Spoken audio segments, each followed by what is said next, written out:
Welcome to the Your Courageous Life podcast, where we explore what it really means to transform fear, burnout, and perfectionism with the practice of courage. I'm Kate, author of the books 100% Fully Alive and The Courage Habit, creator of YourCourageousLife.com, and head of the CLCC Coach Training Program at TeamCLCC.com. If you're someone who feels deeply, thinks critically, and wants to stay grounded in a world that can feel like too much, then this is the podcast for you. Learn evidence-based and heart-centered tools to practice courage so that who you are on the inside becomes how you live, lead, and show up on the outside. And now, let's get into today's episode. All right, I know we've all heard it.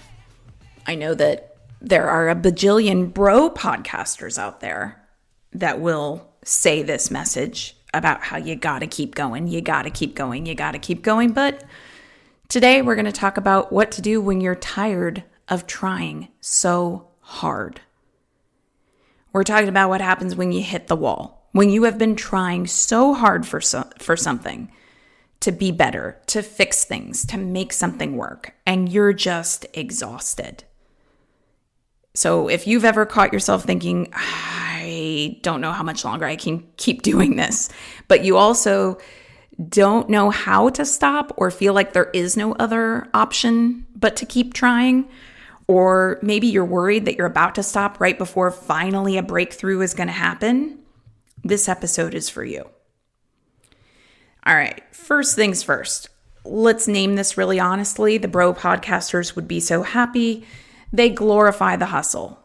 We live in a culture that glorifies hustle. There are all these messages that if you're not pushing, you're slacking. If you're not improving, you're falling behind. The only place to live your life is outside of your comfort zone. And the message that's underneath so much of that, unfortunately, is you're only as worthy as your output or your outcomes. You're only as worthy as your output or your outcomes.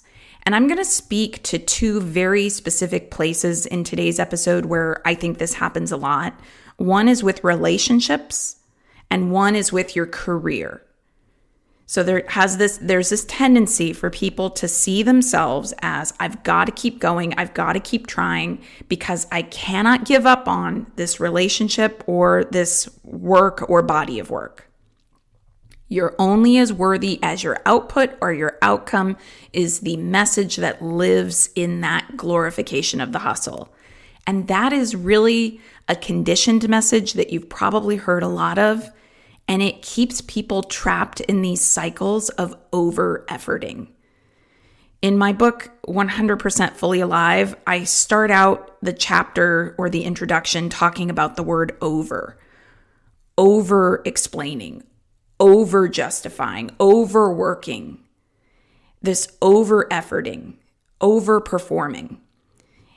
We really do have this message in our culture that if you aren't getting the results you want in your life, it's because you just haven't worked hard enough.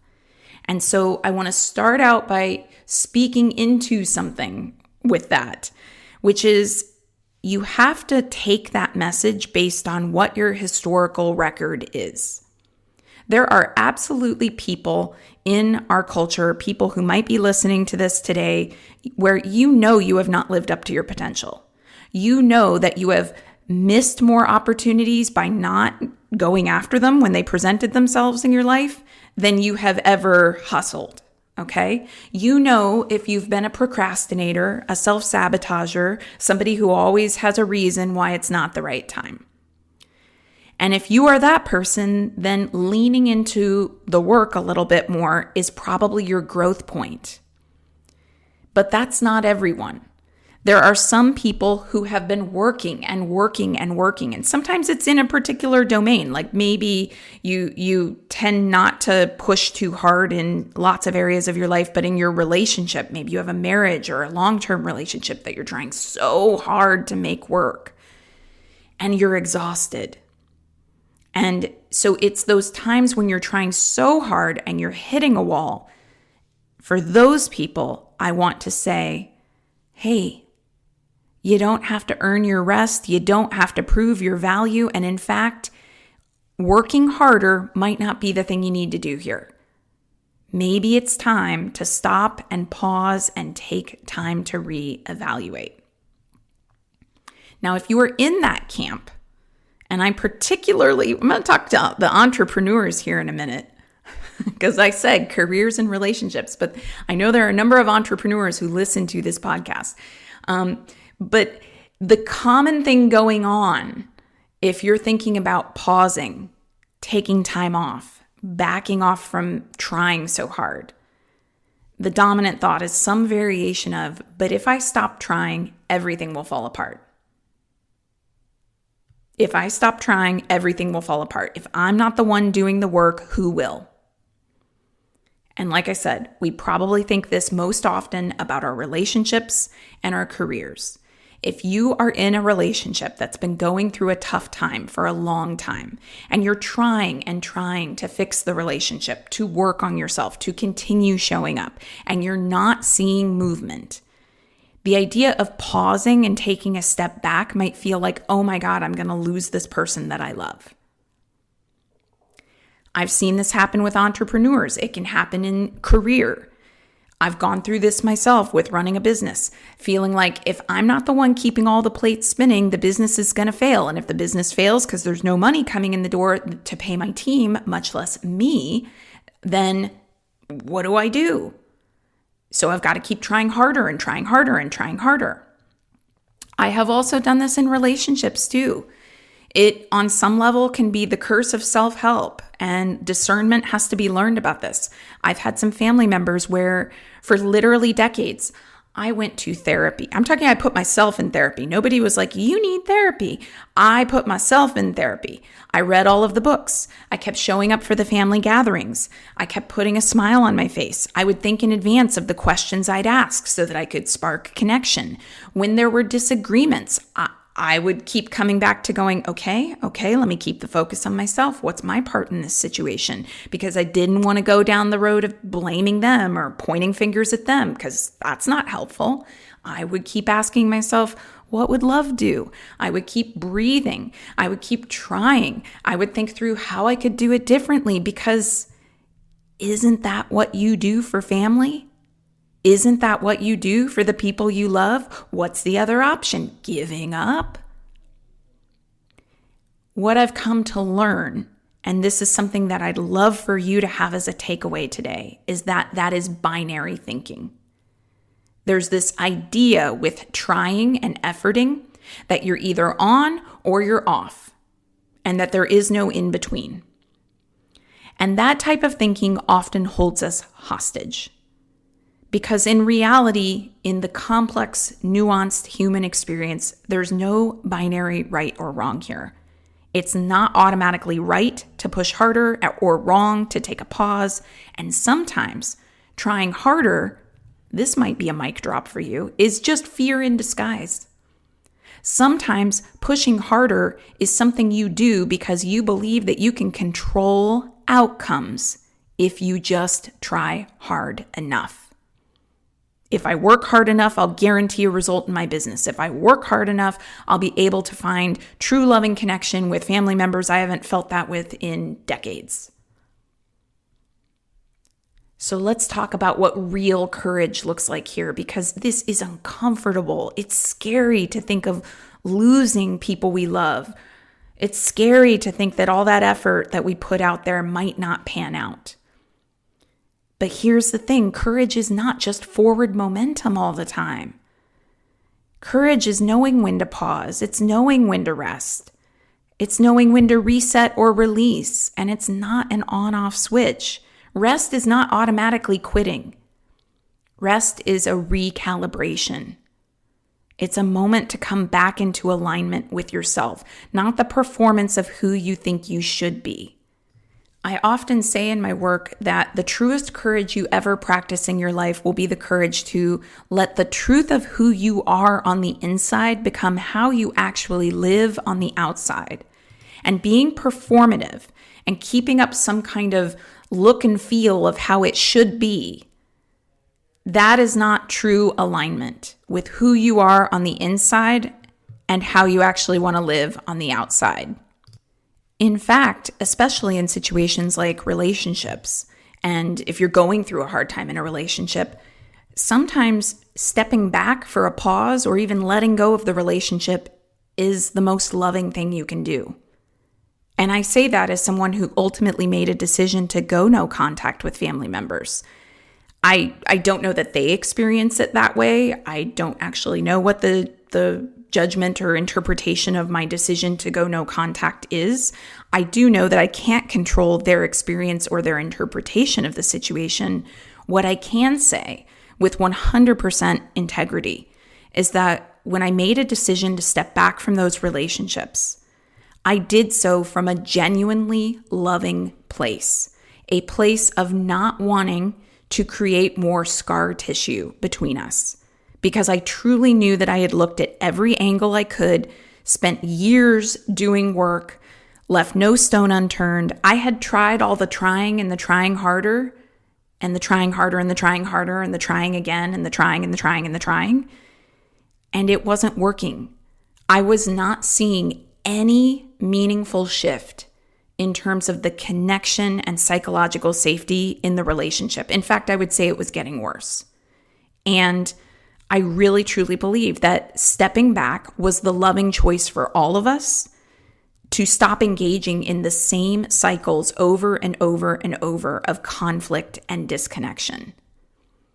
Sometimes taking a step back, whether it's a pause or a full "I'm letting this go," is actually the healthiest thing for us to do. And I will share too that I don't think anything is permanent, even when it seemed that way. Some of you who have been following my business for a while know that I took a big step back from my business. I was experiencing a very challenging time in my life. I've talked about it in some other podcast episodes. I felt like I had completely lost myself. I was convinced that I was done running a business. I was so convinced that I was done running a business that I didn't check my email for, I think, about a year. I almost lost the yourcourageouslife.com domain name because I had a credit card where I had gotten a new credit card with a new expiration date, but the domain name was renewed on the old credit card, and then it wasn't being processed as a payment. So then when I actually opened my email, like a week before I would have lost that domain name forever. And I saw like all of these emails going, "Warning, you're about to lose your domain name because we couldn't process payment to renew it." Like literally, I thought I was done running a business. And then I came back in, and the truest thing I knew was that I wanted it again. And I stepped back into it again. And guess what? I'm doing it again. And that's fantastic news. So you can take a step back and it feels like this is it. This is where we're going. But you never know where life is going to take you. You never know if the step back might actually be the best thing that could have happened to you. I really believe that that was true for me in the case of running a business. And in fact, what I wish I had done differently, if I could rewrite history somehow, is I wish that I had just called it a pause, because what I did instead was I kept trying and trying and trying and trying and trying to move through this season where I was experiencing very difficult, challenging depression and trying to keep the business together anyway. And then it was like, I can't do this anymore. So I just dropped it very abruptly. And I wish that instead of trying, I had essentially played with the wisdom that I'm sharing here and gone, okay, what if I just need a pause?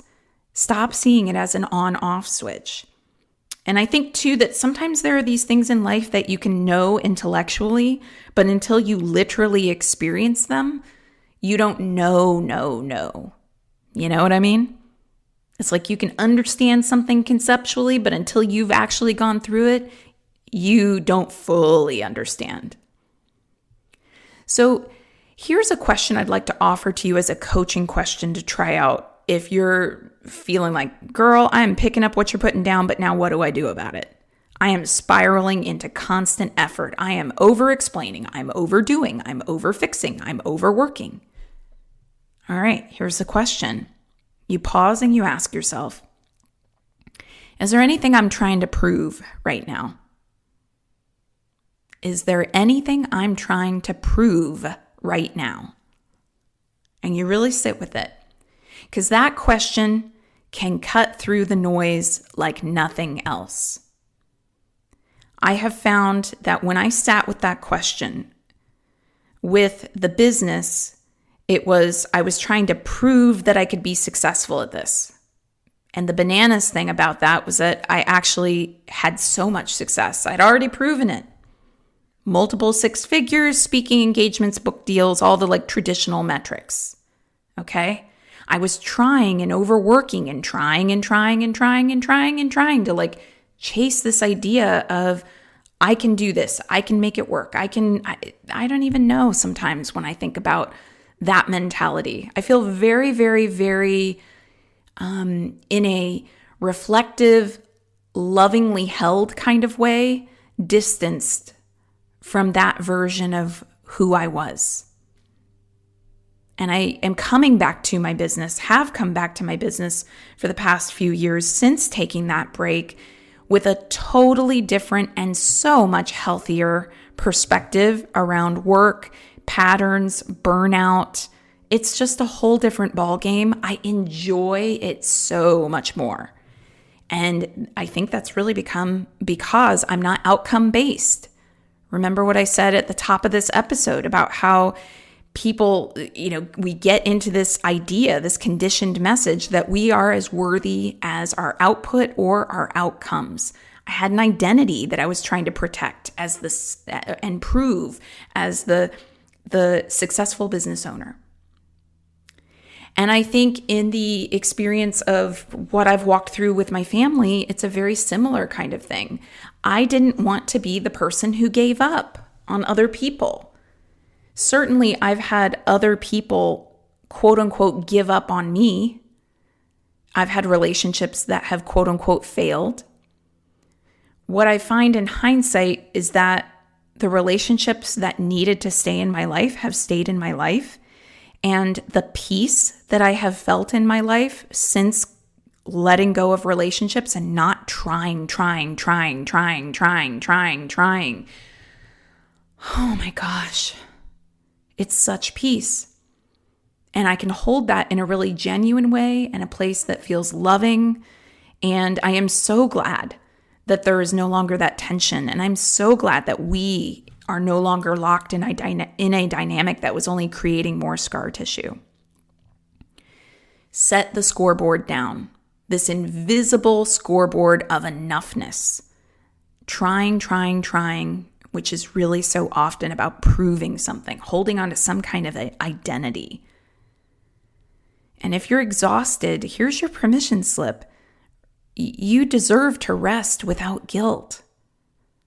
You can pull back without losing momentum. In fact, you'll gain momentum from the rest.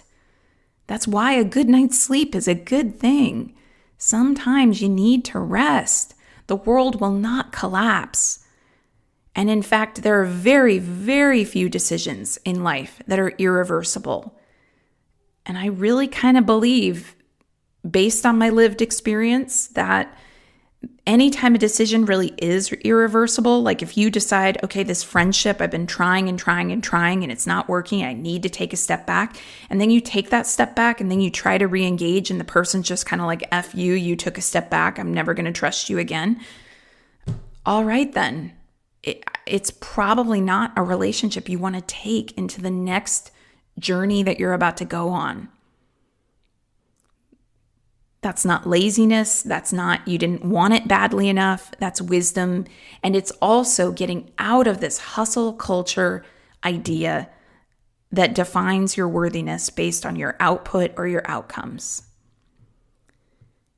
Peace doesn't come from endless effort. It comes from presence, and presence will require that you shift and you change and that you flow with the seasons of your life.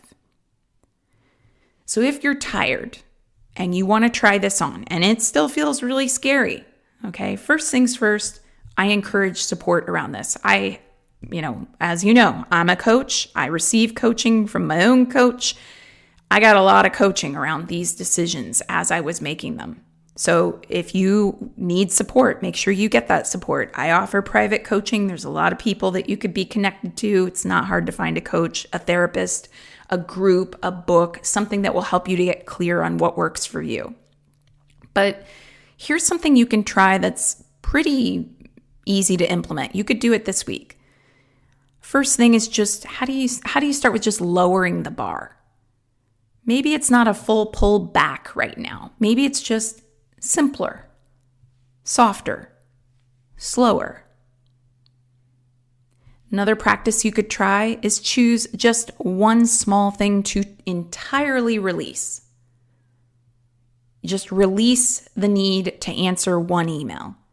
Release an expectation you're holding that someone will show up in a way that works for you. Just like, okay, this week I have zero expectations that they're going to show up in a particular way. And third, redefine progress. Because if the only way that you define progress is the number of tasks checked off, or the person I'm in a relationship does exactly what I want them to do, it's not going to feel good. Joy has to be a metric. Feeling at peace has to be a metric. Feeling like yourself has to be a metric. Courage is not about holding together a performance where it looks good on the outside. It's about being honest enough to say the truth of who I am in this moment right now is I need a break or I need to let go. So you don't have to go all the time. Surrender, letting go, taking a break isn't giving up. It's giving back to yourself, pausing, reevaluating. That's how you create the space for your truest answers to arise. Thanks for listening to the podcast. Before you go, would you take just one moment to give a rating in whatever podcast app you're listening in right now? It's a tiny action that helps to get this podcast out to more people. And I've got more for you. You can get access to free resources, audios, worksheets, and more for practicing courage in your everyday life. Head over to yourcourageouslife.com and become a subscriber, and you'll get access to an entire library of free courageous resources. And if you've ever thought about becoming a coach, or if you want to bring deeper presence and purpose to your work life so that corporate job doesn't feel quite so soul-sucking, check out the CLCC Coach Training Program at teamclcc.com. Thank you again for listening, and I hope that whatever today brings, you meet it with courage.